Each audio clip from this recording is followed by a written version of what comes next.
কোরআনে করিমের একটি সূরা আপনাদের সামনে তেলাওয়াত করেছি। কোরআনে করিমের মধ্যে আল্লাহ পাক রব্বুল আলামিন সর্বমোট 114টি সূরা নাযিল করেছেন। 114টি সূরার মধ্য থেকে সূরা সিরিয়াল হিসাবে 97 নম্বর সূরা সূরাতুল কাদর আমি আপনাদের সামনে তেলাওয়াত করেছি। সিরিয়াল নাম্বার হিসাবে সূরাতুল কাদর 97 নম্বর সিরিয়ালে। সূরার মধ্যে আয়াত সংখ্যা হলো 5টি। সূরাটি নাজিল হয়েছে মক্কার জমিনে। সূরা অবতীর্ণ হয়েছে মক্কার জমিনে। মাত্র 5টি আয়াত বিশিষ্ট সূরা, অতি ফজিলত বিশিষ্ট, অতি বৈশিষ্ট্য মণ্ডিত একটা সূরা। কোরআনে করিমের অনেক সূরার মধ্যে কোনো বিষয় একই সূরার মধ্যে একাধিক বিষয় আলোচিত হয়, আর কোনো একটা বিষয়ও বিভিন্ন সূরার মধ্যে আলোচিত হয়। মনে করেন যাকাতের কথা, সূরা বাকারার মধ্যেও পাইবেন, সূরা আলে ইমরানেও পাইবেন, সূরা নিসার মধ্যেও পাইবেন। নামাজের কথা বিভিন্ন সূরার মধ্যে পাইবেন। আবার কিছু কিছু সূরা এমনও আছে যেই সূরাগুলিতে শুধুমাত্র একটা বিষয়ে আলোচিত, আর অন্য কোনো বিষয় এর মধ্যে সন্নিবেশিত হয় নাই। যেমন সূরা ইখলাস আছে, শুধুমাত্র শানে এলাহি, মাত্র 4টি আয়াতের মাধ্যমে আল্লাহর কুদরত, আল্লাহর রহমত, আল্লাহর অস্তিত্ব, আল্লাহর এক ওয়াহদানিয়ত, আল্লাহর তাওহীদ, আল্লাহ আর অস্তিত্ব, আল্লাহর ক্ষমতা, আল্লাহর অস্তিত্বের উলুহিয়তের যোগ্যতা এবং শানে এলাহি বলতে রব্বুল আলামিনের যত কর্মকাণ্ড, অবস্থান এবং তার যা সিফত আওসাফ সবগুলা ওই সূরার মধ্যে এমন সংক্ষিপ্ত ভাবে বলিষ্ঠ আকারে আল্লাহ নাজিল করেছেন যে ওই সূরার মধ্যে আর কোনো কিছু অন্য কোনো আলোচনা হয় নাই। এই কারণে সূরাতুল ইখলাস শানে এলাহির মধ্যে নাজিল হয়েছে। আর একটা ছোট্ট সূরা আছে সূরাতুল কাউসার। এই সূরার মধ্যে মাত্র 3টি আয়াত আছে। 3টি আয়াতের মধ্যে সবকিছু শানে রিসালত নাজিল করা হয়েছে। শানে এলাহি মানে আল্লাহ পাক রব্বুল আলামিনের মান ও মর্যাদা এবং আল্লাহর অস্তিত্বের বিবরণ ওইগুলা তুলে ধরা হয়েছে। শানে রিসালত তার অর্থ হলো রাসূল করিম সাল্লাল্লাহু আলাইহি ওয়াসাল্লামের শান, মান, মর্যাদা এইগুলার আলোচনা করা হয়েছে সূরাতুল কাউসারে। আর শানে এলাহি রব্বুল আলামিনের মান, মর্যাদা এবং অবস্থান যা কিছু আছে তুলে ধরা হয়েছে সূরাতুল ইখলাস। কোরআনে করিমের সূরাগুলির মধ্যে বিশেষ বিশেষ এক একটি বৈশিষ্ট্য এবং আলোচনা পর্যালোচনার দিক দিয়েও আলাদা আলাদা তার মধ্যে সিফত আওসাফ রয়েছে। আমি আজকে যেই সূরা আপনাদের সামনে তেলাওয়াত করেছি সেই সূরাটার নাম হলো সূরাতুল কাদর। সূরাতুল কাদর, কদরের সূরা। ওই সূরার মধ্যে আয়াত সংখ্যা 5টি। নাজিল করা হয়েছে মক্কার জমিনে। সূরার সিরিয়াল নাম্বার হলো 97। এই সূরার মধ্যে শুধুমাত্র একটা বিষয় নাজিল আলোচনা করা হয়েছে, সেই বিষয়টা হলো কোরআন কখন নাজিল করা হয়েছে আর কোরআনের কারণে ওই রাত্রের মর্যাদা কেমন হয়েছে।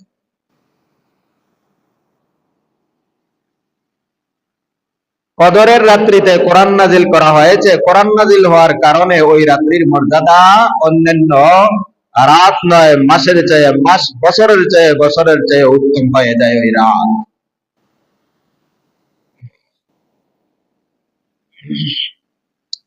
রাসূল করিম সাল্লাল্লাহু আলাইহি ওয়াসাল্লাম কোরআনে করিমের প্রত্যেকটা সূরা নাজিল হওয়ার কিছু না কিছু একটা প্রেক্ষাপট থাকে। এই সূরা নাজিল হওয়ার একটা কারণ এবং ঘটনা আছে। রাসূল করিম সাল্লাল্লাহু আলাইহি ওয়াসাল্লাম আগেকার উম্মতের কিছু কিছু দৃষ্টান্ত তুলে ধরতেন সাহাবায়ে কেরামের সম্মুখে, যে আগেকার উম্মতরা এমনও ছিল যারা ইবাদত করার জন্য আজীবন নিজেকে বিলি করে দিয়েছে, এমনকি বিয়ে শাদী পর্যন্ত করে নাই।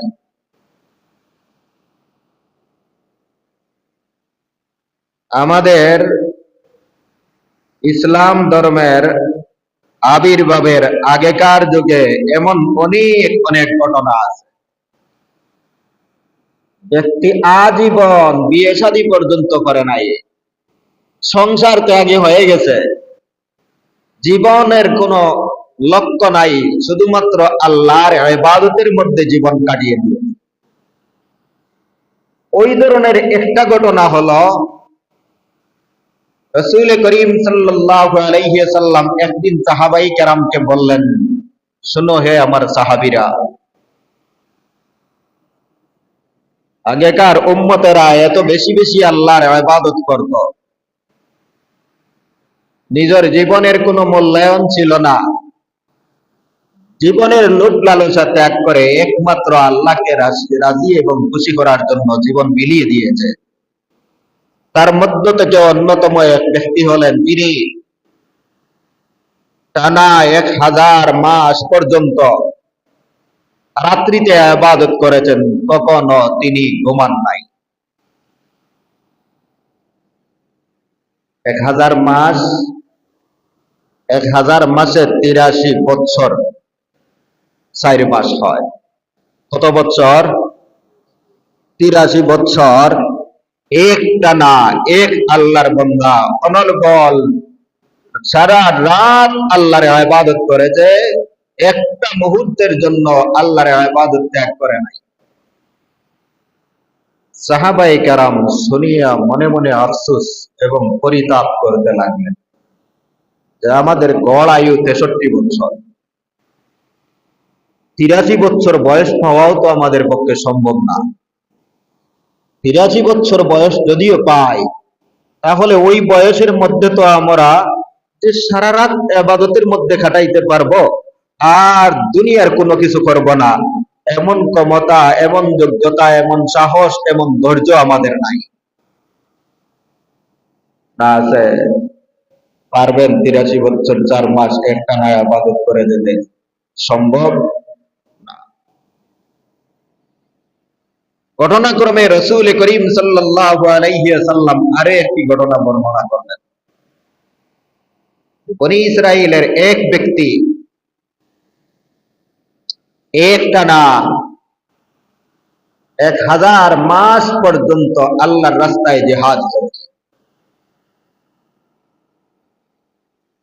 সাহাবায়ে কেরামের আমলে যখন জিহাদ হয়, মাস, 15 দিন, 10 দিন, 7 দিন এই পর্যন্ত জিহাদের একটা মাত্রা এবং মেয়াদ ছিল।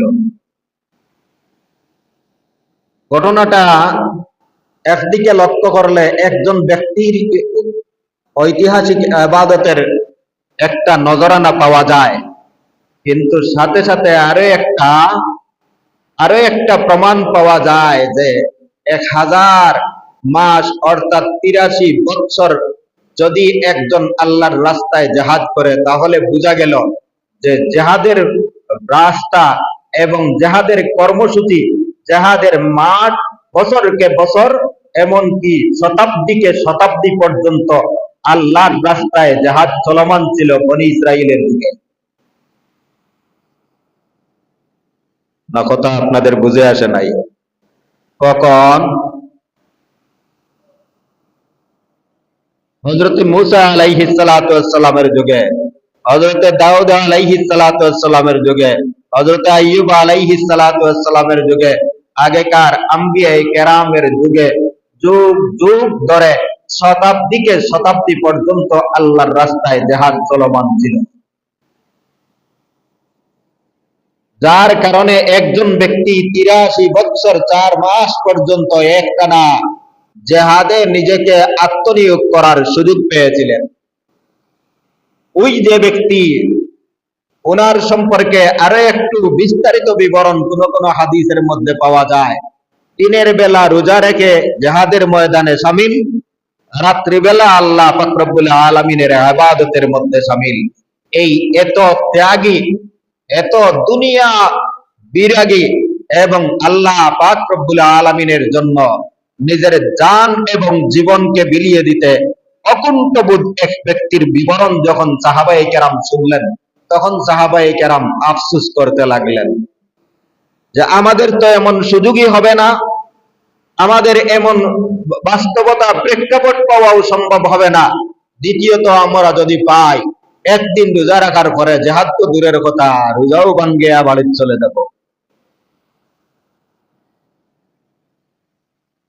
রোজা রাখা অবস্থায় সাহাবায়ে কেরাম বদরের যুদ্ধ করেছেন।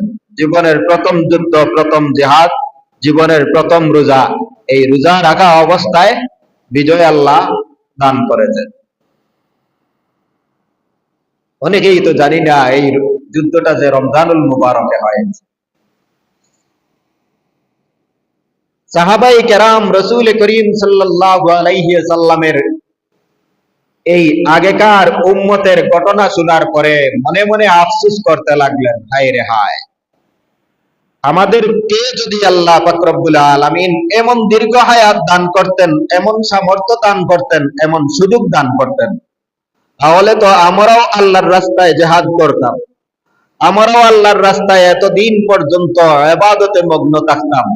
আমাদের কায়িক শক্তি, দৈহিক শক্তি, মানসিক শক্তি এবং জীবনের পরিধির শক্তি যদি আল্লাহ দান করতেন, তাহলে আমরাও তো অনুরূপ ভাবে এমন দৃষ্টান্ত স্থাপন করতাম যে পরবর্তী উম্মতেরা আমাদের আলোচনা করত। আগেকার উম্মতের আলোচনা যদি আমাদের নবীর মুখ দিয়ে উচ্চারিত হয়, তাহলে সাহাবায়ে কেরামের আলোচনাও কিয়ামতের আগ পর্যন্ত সমস্ত মুমিন মুসলমানের কাছে দৃষ্টান্ত হয়ে থাকবে।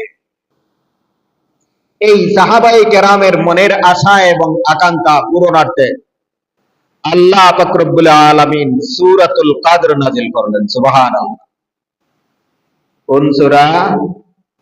সূরাতুল কদর। যে সূরার মধ্যে আল্লাহ বিবরণ দান করলেন যে লাইলাতুল কদর নামে একটা রাত আছে, যেই এক রাত্রি ইবাদত করলে 1000 মাসের চাইতেও বেশি সওয়াব পাওয়া যাবে। সুবহানাল্লাহ।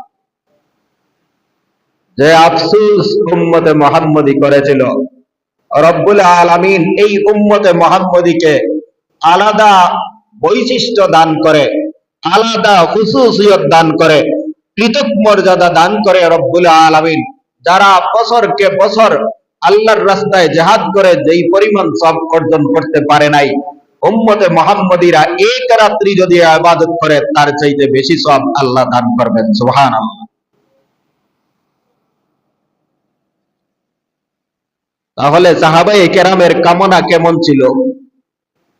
সাহাবায়ে কেরামের ইবাদতের আকাঙ্ক্ষা কেমন ছিল? সাহাবায়ে কেরামের আল্লাহর মহব্বত আর ভালোবাসার এই নজরানা কেমন ছিল? যেমন ছিল তেমন আল্লাহ পাক রব্বুল আলামিন সাহাবায়ে কেরামের মনের আশা যেমন ভাবে ছিল, রব্বুল আলামিন আসমান থেকে সেই আশা পূরণ করে দিলেন। সুবহানাল্লাহ। আগে নিজেকে প্রস্তুত করতে হয়, আগে নিজেকে মানসিকভাবে প্রস্তুত করতে হয়, আগে নিজের আকাঙ্ক্ষা আল্লাহর দরবারে পেশ করতে হয়, তাহলে তারপরে আল্লাহ ইবাদতের মাধ্যমে অথবা অন্য কোন চাওয়া এবং পাওয়া সব কিছু তোমার অন্তরে দেখিয়ে আল্লাহ দান করেন। সুবহানাল্লাহ।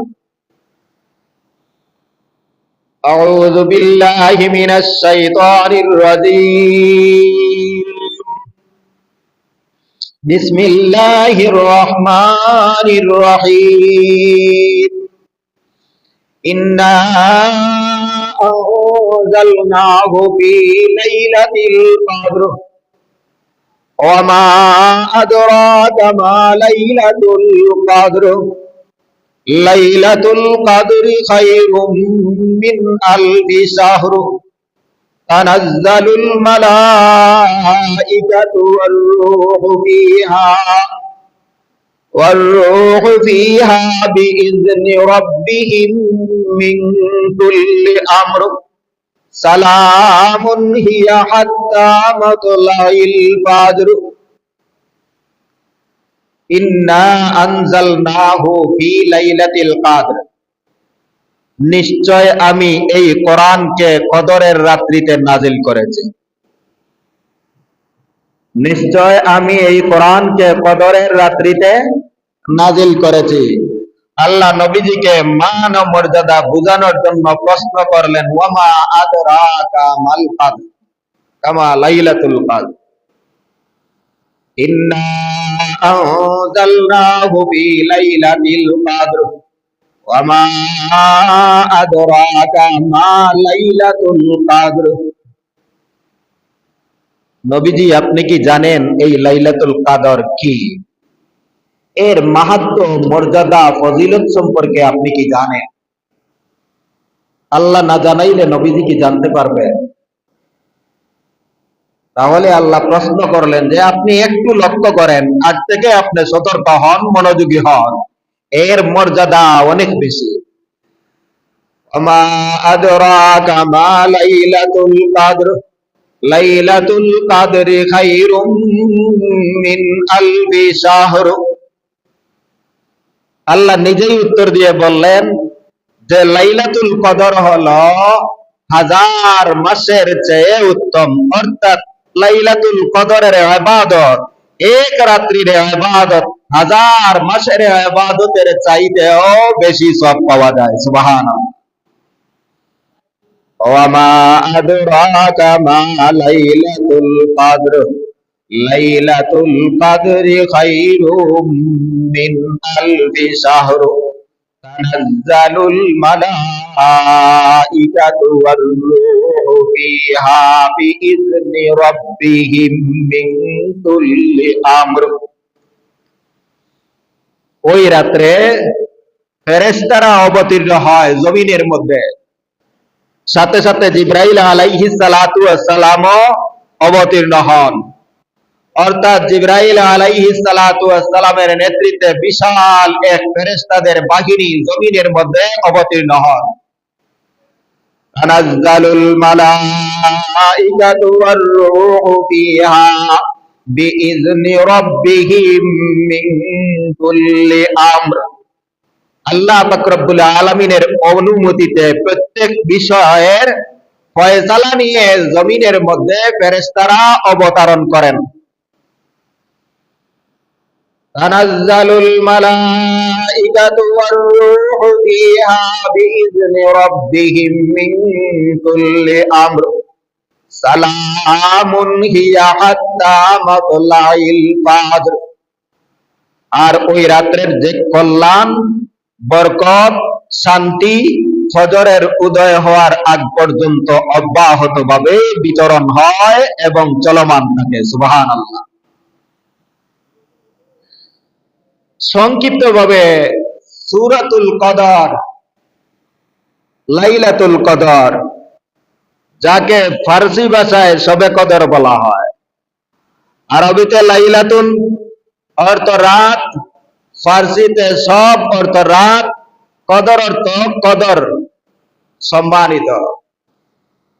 মুফাসসিরিনে কেরাম বলেন এই রাতকে কেন কদরের রাত বলা হয়?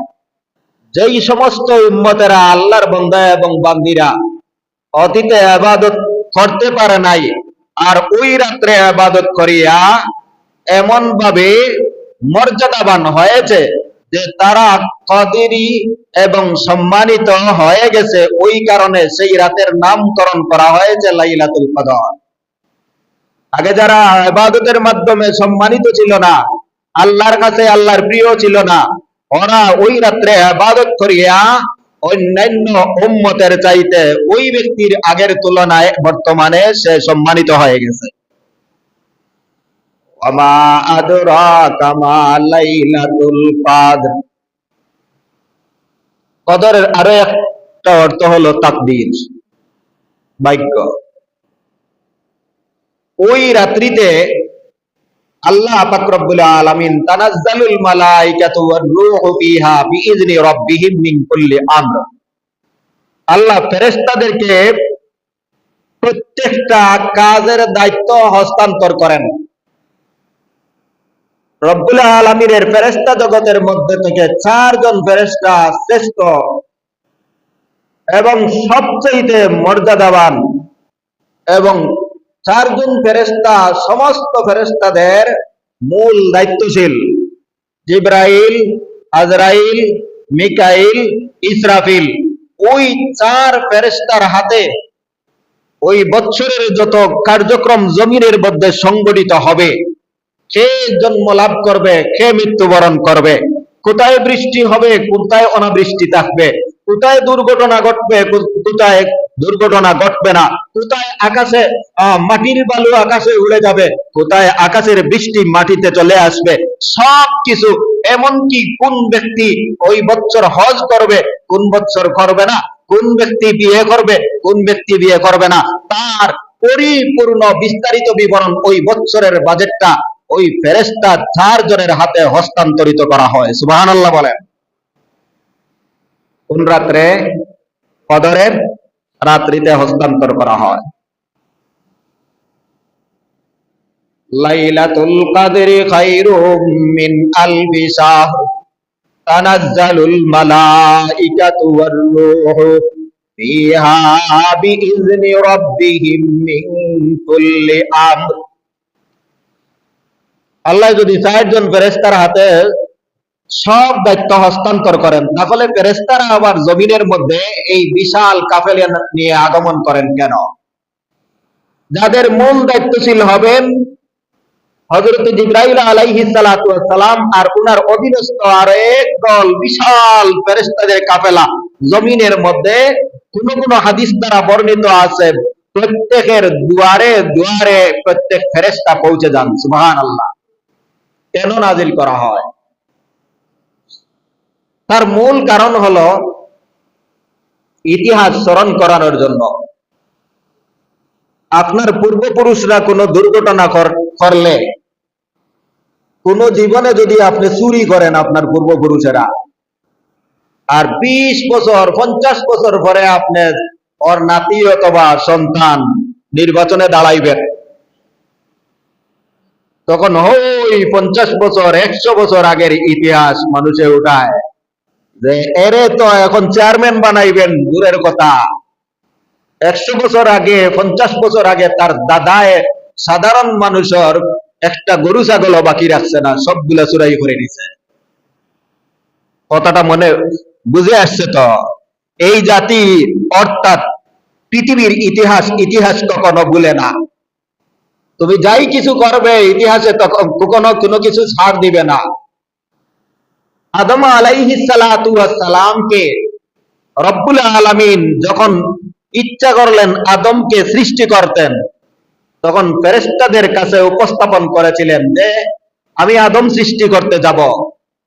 আসলে ফেরেশতাদের মতামত নেওয়া আল্লাহর উদ্দেশ্য নয়। আল্লাহ খুদ মুখতার, আল্লাহ বেনিয়াজ। ফেরেশতাদের মতো কর্মচারী যাদের কোনো ক্ষমতা নাই, ওদের সাথে পরামর্শ করার আল্লাহর কোনো প্রয়োজন ছিল না।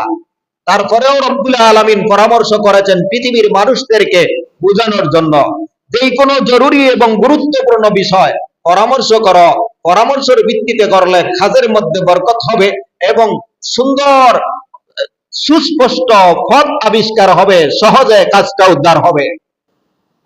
ওই মানব জাতিকে শিক্ষা দেওয়ার জন্য রব্বুল আলামিন ফেরেশতাদের সাথে পরামর্শ করেছিলেন যে আমি আদম বানাইতেছি। ফেরেশতারা আপত্তি উঠাইছে। কি করছে? আদম কেন বানাইবেন? কারণ ফেরেশতাদেরও ইতিহাস জানা আছে। কি আছে? ফেরেশতাদেরও ইতিহাস জানা আছে যে আপনি তো আগে জিন্নাত বানাইলেন, ওই জিন্নাতদের মাধ্যমে আপনি ইবাদতের উদ্দেশ্য নিয়েছিলেন, কিন্তু ওই জিন্নাতেরা পৃথিবীর মধ্যে এমন কোন জায়গা নেই যেখানে সারাটা পৃথিবীর মধ্যে রক্তপাত করেছে আর অপরাধ এমন ভাবে করেছে, পৃথিবীর কোথাও সুই ফেলার কোন জায়গা নাই যেখানের মধ্যে ওই জিন্নাতেরা কোনো অপরাধ করে না। সেই ইতিহাস তুলে ফেরেশতারা আল্লাহকে বললেন, وَإِذْ قَالَ رَبُّكَ لِلْمَلَائِكَةِ إِنِّي جَاعِلٌ فِي الْأَرْضِ خَلِيفَةً قَالُوا أَتَجْعَلُ مَنْ يُفْسِدُ فِيهَا وَيَسْفِكُ الدِّمَاءَ وَنَحْنُ نُسَبِّحُ بِحَمْدِكَ وَنُقَدِّسُ لَكَ। আল্লাহ বললেন, পৃথিবীতে আমার প্রতিনিধি বানাইতে যাচ্ছি। ফেরেশতা বললেন, আতাজালু মান ইউফসিদু ফিহা, তারা জমিনে যাওয়ার পরে ফিতনা সৃষ্টি করবে, রক্তপাত সৃষ্টি করবে, ঝগড়া বিবাদ করবে, হানাহানি করবে, অশান্তি সৃষ্টি করবে, তাদেরকে কি আপনি সৃষ্টি করতে যান? ফেরেশতা অগ্রিম বলে দিলেন, এখনো আদম তৈরি হয় নাই। অগ্রিম বলে দিলেন যে ওই আদম এবং আদমের সন্তানেরা পৃথিবীতে ঝগড়াঝাটি হবে আর মারামারি, হানাহানি, গুনাগুনি, রক্তপাত ঘটাইবে। যদি তাদেরকে আপনার ইবাদতের জন্য আপনি সৃষ্টি করে থাকেন, তাহলে ওয়া নাহনু নুসাব্বিহু বিহামদিকা ওয়া নুকাদ্দিসু লাক, আমরা ফেরেশতারা আছি আপনার পবিত্রতা, আপনার ইবাদত, আপনার মহিমা, আপনার গুণগান পবিত্র জবানে গাইব, ওই অপবিত্র জবান দিয়ে আর আপনার মহিমা গাওয়ানোর প্রয়োজন নাই। আপত্তি কারা উঠাইছে? ফেরেশতারা। যুক্তির ভিত্তিতে, ইতিহাসের ভিত্তিতে, যে ওদেরকে যদি তৈরি করেন, জিন্নাতেরা যেমন ভাবে জমিনের মধ্যে অশান্তি সৃষ্টি করেছে, ঠিক তদ্রূপ ভাবে ওই আদমের সন্তানেরাও জমিনের মধ্যে অশান্তি সৃষ্টি করবে। ওদেরকে বানানোর কোনো প্রয়োজন নাই। ইবাদতের যদি দরকার হয়, আমরা ফেরেশতারা আছি। কারা আছি? ফেরেশতারা আছি। ওই যে আদম আলাইহিস সালাতু ওয়াস সালাম বানানোর সময় আল্লাহ বুঝাইতে চাইলেন যে সব আদম সন্তান দুষ্ট হবে না। বলেন সুবহানাল্লাহ। সব আদম সন্তান কি হবে না? খুনি হবে না। সব আদম সন্তান সন্ত্রাসী হবে না।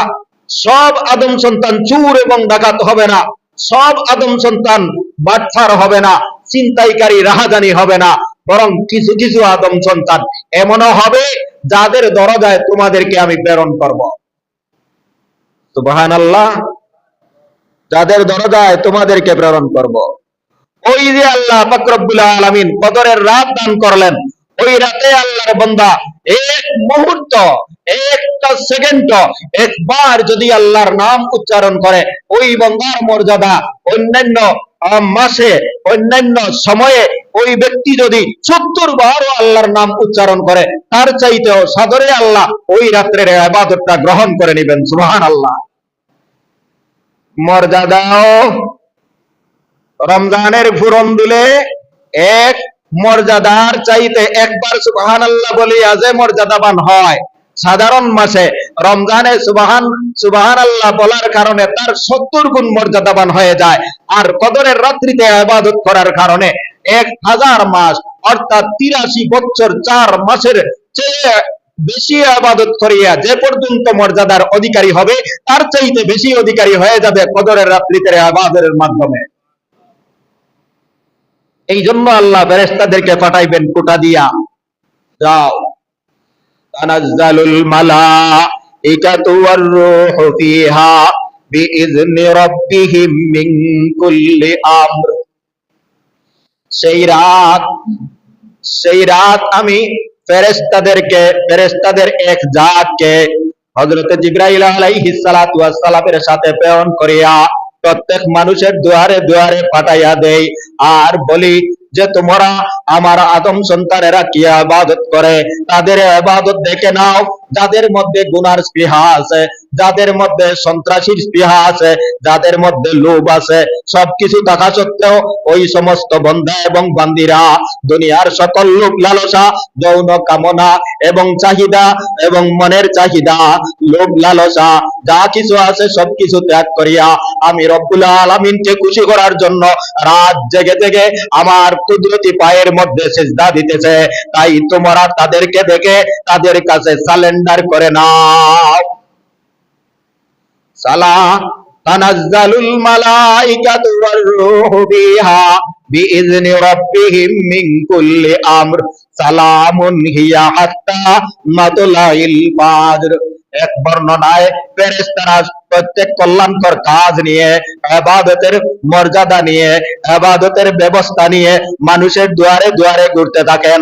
আরেক বর্ণনা অনুযায়ী যে প্রত্যেকটা ফেরেশতারা শান্তির বাণী নিয়ে প্রত্যেক মানুষের দুয়ারে দুয়ারে ঘুরতে থাকেন। রব্বুল আলামিন বলেন, একটা মুহূর্ত তোমাদেরকে সালাম জানাইয়া ফেরেশতারা চলে যায় না, বরং ওই রাত যখন সূর্য অস্ত যায় তখন থেকে নিয়ে ফজরের উদয় হওয়ার আগ পর্যন্ত সারাটা রাত্রি একটানা আল্লাহর ওই রহমত, আল্লাহর বরকত, আল্লাহর পক্ষ থেকে শান্তি আর ফেরেশতাদের দোয়া ওই সারা রাত অব্যাহত থাকে। ইন্না আনজালনাহু ফি লাইলাতিল কদর। ও নবীজি, আমি এই কোরআনকে যেই রাতে নাজিল করেছি সেই রাতটা সাধারণ কোন রাত নয়। তাওরাত নাজিল করলাম, জবুর নাজিল করলাম, ইনজিল নাজিল করলাম, সুহুফে মুসাও নাজিল করলাম, সুহুফে ইব্রাহিম নাজিল করলাম, কিন্তু প্রত্যেকটা আসমানি গ্রন্থ, আসমানি কিতাব আমি রমজানুল মুবারকে নাজিল করেছি। আর তোমার কোরআনুল করিম আমি রমজানুল মুবারকে নাজিল করেছি। কিন্তু কোরআনের রমজানের নাজিল করায় আর অন্যান্য আসমানি গ্রন্থ রমজানে নাজিল করায় ব্যবধান আছে। কোরআন এমন এক রাত্রিতে একসাথে আমি লৌহে মাহফুজ থেকে সামায়ে দুনিয়া পর্যন্ত যেই রাত্রিতে নাজিল করেছি সেই রাতটা পৃথিবীর অন্যান্য মাসের চেয়ে, পৃথিবীর অন্যান্য দিনের চেয়ে, অন্যান্য বৎসরের চেয়ে হাজার হাজার গুণ বেশি উত্তম। কোরআন যেদিকে গেছে সেদিকে সম্মানিত করে গেছে। কোরআনের স্পর্শ যেখানে লেগেছে মানুষের গায়ে লাগলে সেই মানুষ মর্যাদাবান, জমিনের গায়ে লাগে সেই জমিনও মর্যাদাবান। যেই মক্কা নগরী কোরআন নাজিল হওয়ার কারণে মক্কা তুল মুকাররমা হয়ে গেছে, মদিনা যেই মদিনা ইয়াসরব ছিল সেই মদিনা কোরআনের স্পর্শে সেই মদিনা মদিনাতুল মুনাওয়ারা হয়ে গেছে। যেই রমজানের মধ্যে নাজিল হয়েছে সেই রমজানের মধ্যে নাজিল হওয়ার কারণে কোরআনের বরকতে রমজানুল মুবারক নাম হয়ে গেছে।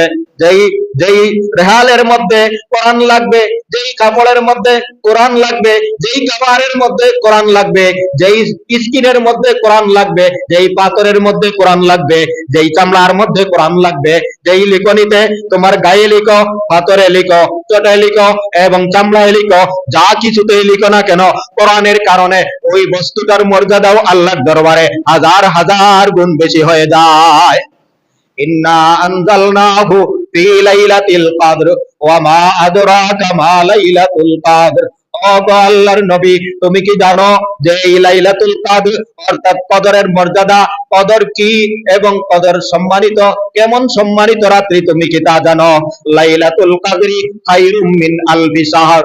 রব্বুল আলামিন নিজেই উত্তর দিয়ে বলেন, তোমার উম্মতের তোমার সাহাবীদের মনের মধ্যে এমন একটা কামনা আর বাসনা ছিল যে হাজার মাস পর্যন্ত আল্লাহর রাস্তায় ইবাদত করতে পারবে না, হাজার মাস পর্যন্ত রাত্রি জাগত থাকিয়া নামাজ পড়তে পারবে না, হাজার মাস পর্যন্ত আল্লাহর রাস্তায় জিহাদ করতে পারবে না।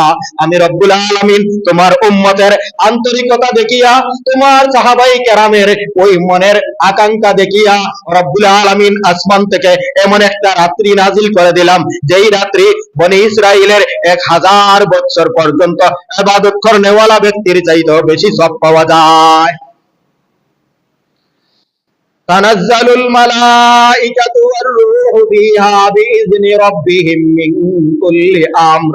প্রত্যেক বিষয়ের আল্লাহর পক্ষ থেকে ফয়সালা নিয়ে তো আগমন করবেন, সাথে সাথে সালাম। তানাজ্জালুল মালাইকাতু والروح فيها بإذن ربهم من كل أمر سلام। প্রত্যেক শান্তির বস্তু নিয়া ফেরেশতারা উপহার স্বরূপ আদম সন্তানের দুয়ারে দুয়ারে উপস্থিত হয়, আর শান্তি ও কল্যাণের বাণীও শোনায়, শান্তি ও কল্যাণের জন্য আল্লাহর দরবারে দোয়াও করেন ফেরেশতারা। সুবহানাল্লাহ। সালামুন হিয়া হাত্তা মাতলাইল ফাজর। যদি এমন হইতো যে শুধুমাত্র সারা বছরে একটা মিনিট দান করা হবে, ওই এক মিনিটের মধ্যে যে দোয়া করবে তার দোয়া কবুল হবে, পরবর্তীতে আর দোয়া করলে দোয়া কবুল হবে না। রব্বুল আলামিন বলেন, না না, আমি তোমাদেরকে এমন শর্ট টাইম মে কোনো অফার দেই নাই, আমি এমন একটা অফার দিলাম পুরা রাতের শুরু থেকে নিয়ে শেষ পর্যন্ত তুমি যদি আমি আল্লাহ পাক রব্বুল আলামিনকে একবারও আল্লাহ বলে ডাকো, আমি আল্লাহ পাক রব্বুল আলামিনকে 2 রাকাত নামাজ পড়িয়ে সিজদা করো, রব্বুল আলামিন ওই 2 রাকাত নামাজের মর্যাদা এমন ভাবে বাড়াইয়া দিবেন যে 83 বছর 4 মাসের ইবাদতের সমান সওয়াব করে দিবেন। রাত পাওয়ার আশা আছে তো আপনার আমার?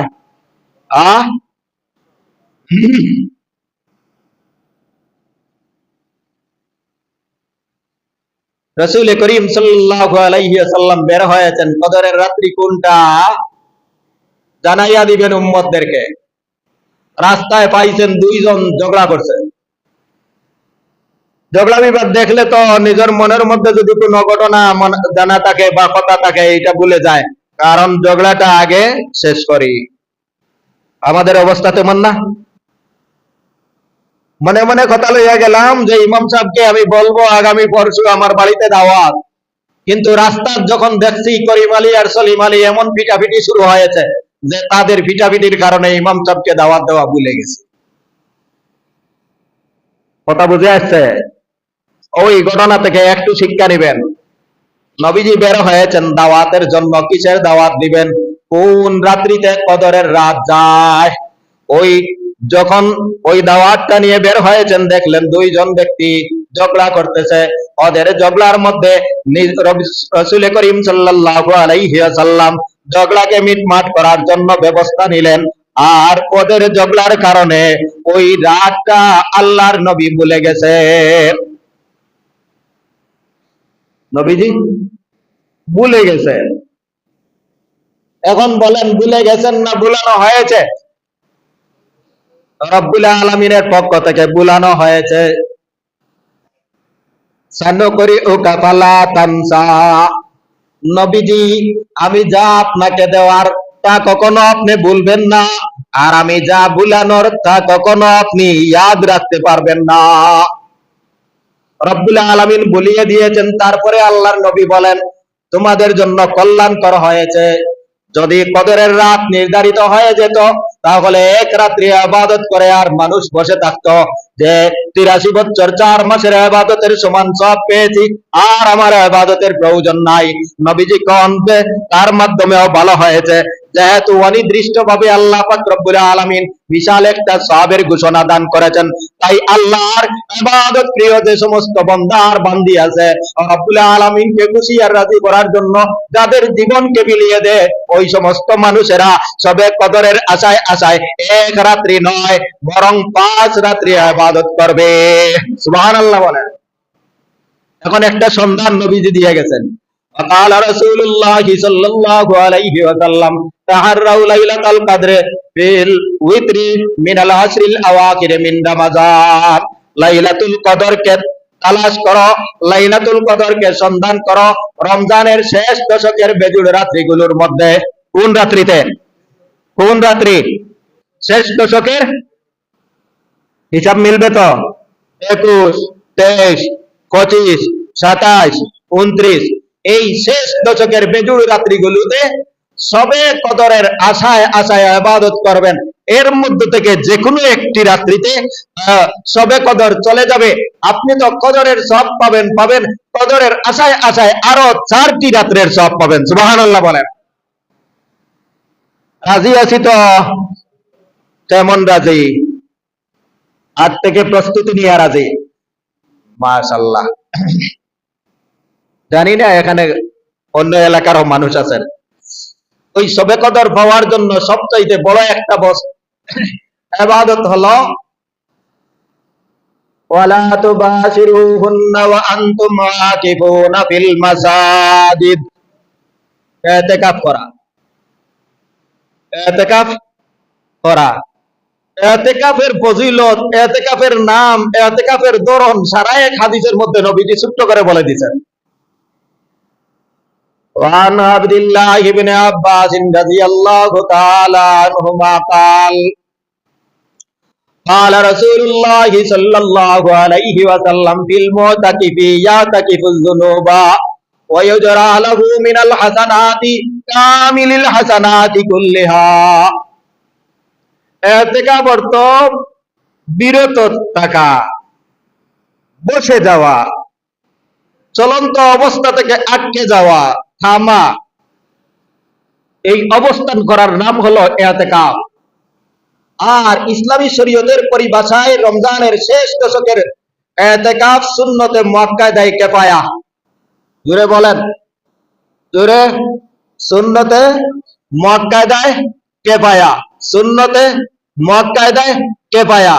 প্রত্যেক মসজিদের জন্য একজন ইতিকাফকারী ওই মহল্লার যদি থাকেন, তাহলে একজন হলেই সারা মহল্লা ইতিকাফের দায় থেকে মুক্তি লাভ করতে পারবে। আর যদি একজন ইতিকাফ করে না, তাহলে সুন্নতে মুআক্কাদায়ে কিফায়া তরক করার মধ্যে সবাই শামিল। আরেকটা ইতিকাফ আছে ওয়াজিব ইতিকাফ। কেউ যদি মান্নত করে আমার এই আশাটা পূরণ হয়, তাহলে আমি 1 দিন, 3 দিন, 5 দিন ইতিকাফ করব, তাহলে ওই মান্নতের ইতিকাফটা পুরা করা ওয়াজিব। আর রমজানের শেষ দশকের এই 10 দিনের ইতিকাফ করা হলো সুন্নতে মুআক্কাদায়ে কিফায়া। আম্মা জান আয়েশা সিদ্দিকা রাদিয়াল্লাহু তাআলা আনহা বলেন, قالت كان رسول الله صلى الله عليه وسلم يعتكف العشر الأواخر من رمضان حتى توفاه الله ثم اعتكف أزواجه من بعده। রাসূল করিম সাল্লাল্লাহু আলাইহি ওয়াসাল্লাম আজীবন, সারা জীবন, যতদিন ওই ইতিকাফের হুকুম নাযিল হয়েছে তখন থেকে নিয়ে মৃত্যু পর্যন্ত ইতিকাফ করেছেন।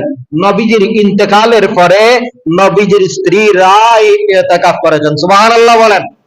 ওই নবীজির সুন্নতকে কারা পালন করেছে?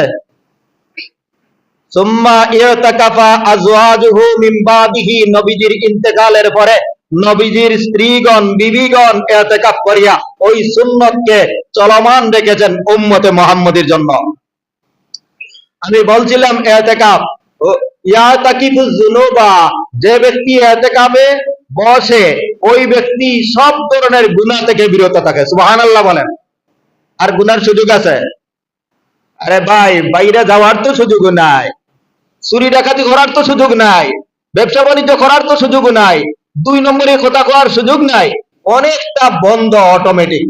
ওয়ায়ুজরা লাহু মিনাল হাসানাত কামিলিল হাসানাতি কুল্লিহা।